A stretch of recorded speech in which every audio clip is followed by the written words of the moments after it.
There comes a moment in every toxic dynamic when the balance shifts, a moment when the person who once controlled the narrative begins to lose their grip.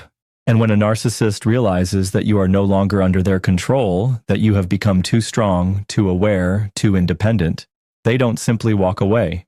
They prepare one final move. You see, strength is something a narcissist both admires and fears.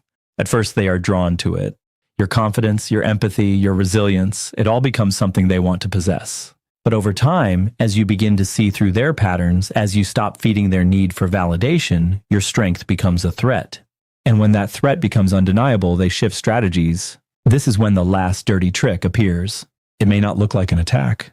In fact, it often comes disguised as the exact opposite. Suddenly, they become apologetic. They might say everything you've been waiting to hear, words filled with regret, promises of change, even vulnerability. Or they may create a crisis, positioning themselves as someone who desperately needs you. It feels urgent. It feels emotional. It feels real. But it is not transformation, it is strategy. Because the goal is not reconciliation. The goal is re-entry. They are trying to reopen a door you've finally had the courage to close. They are hoping that your compassion will override your clarity, that your history will outweigh your boundaries, that your heart will forget what your mind has already learned. And this is where your strength is tested the most. True strength is not just walking away when things are clearly broken. True strength is standing firm when the illusion of change appears. It is recognizing that words, without consistent action, are just another form of manipulation. It is understanding that closure does not always come from them, it comes from you deciding that enough is enough. When a narcissist plays their final card, it's not a sign that they've changed. It's a sign that you have grown beyond their reach. You have learned to see what once confused you. And now, the only thing left for you to do is to trust that growth, to trust yourself. Because the real power in this situation is not in how they act next. It's in whether you choose to respond at all. At the beginning of the relationship, control often feels invisible. It can show up as subtle influence, suggestions about what you should think, how you should feel, or what choices you should make. Over time, these patterns become stronger, and the narcissist grows comfortable believing they can predict and manage your reactions. But when you begin to change, when you stop reacting emotionally, stop explaining yourself, and stop seeking their approval, that sense of control starts to slip away. This shift doesn't usually happen all at once.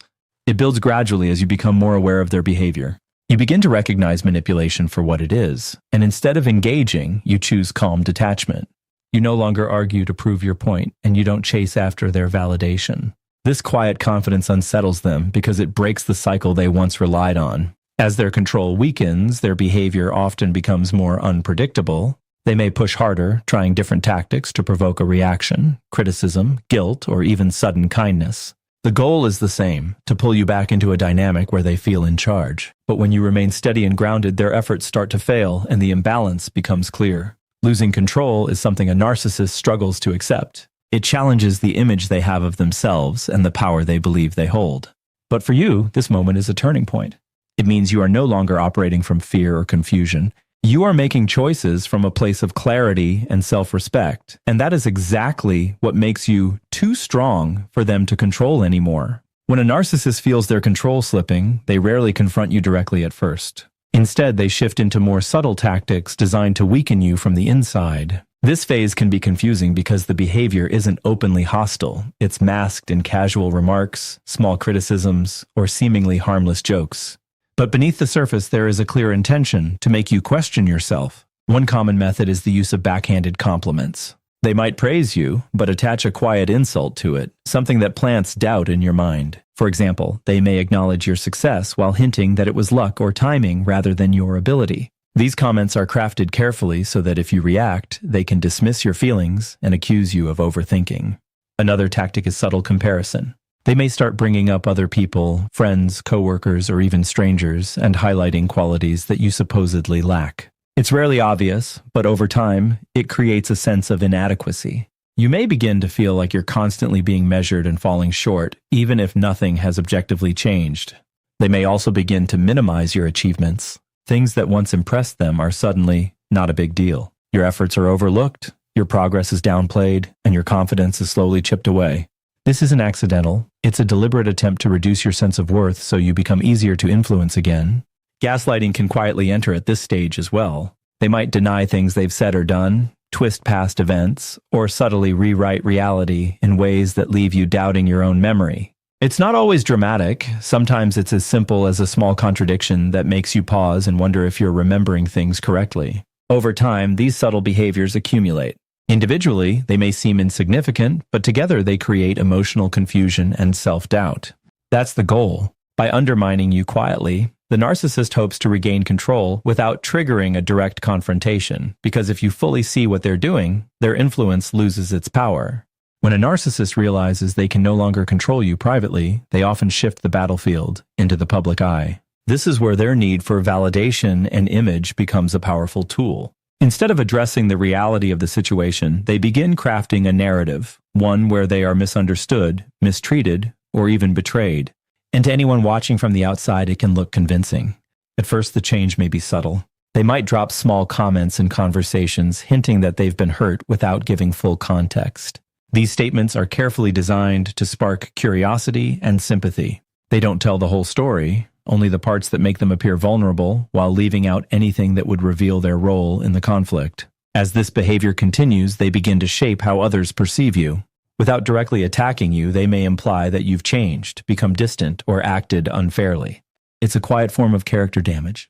Because they present themselves calmly and emotionally, people are more likely to believe their version of events without questioning it deeply. Social circles can quickly become influenced by this narrative. Friends, coworkers, or even family members may start to see the narcissist as the one who has been wronged. Meanwhile, you might feel confused or frustrated, especially if you've chosen not to engage publicly. This imbalance is exactly what the narcissist wants, to control the story while you remain silent.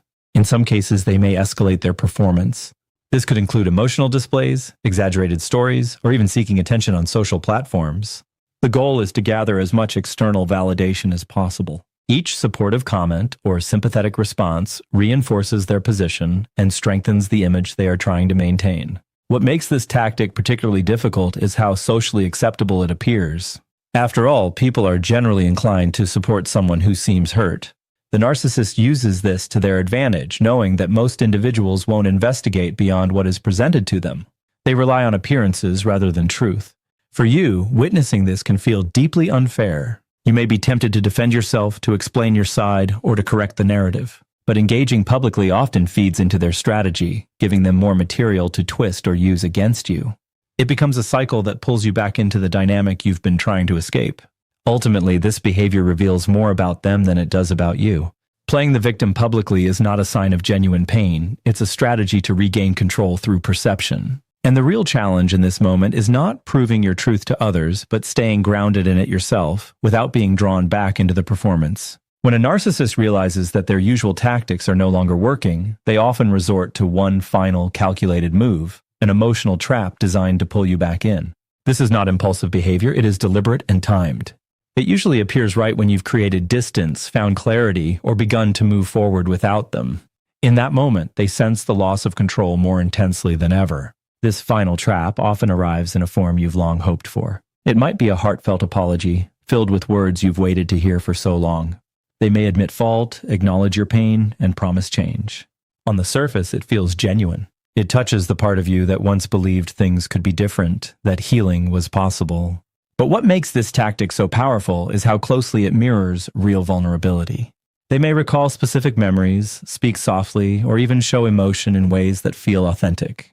It creates confusion because this version of them seems so different from the one who caused harm. You may begin to question whether this is finally the breakthrough you had been hoping for.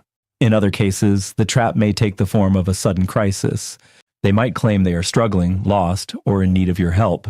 It places you in a position where your empathy is triggered.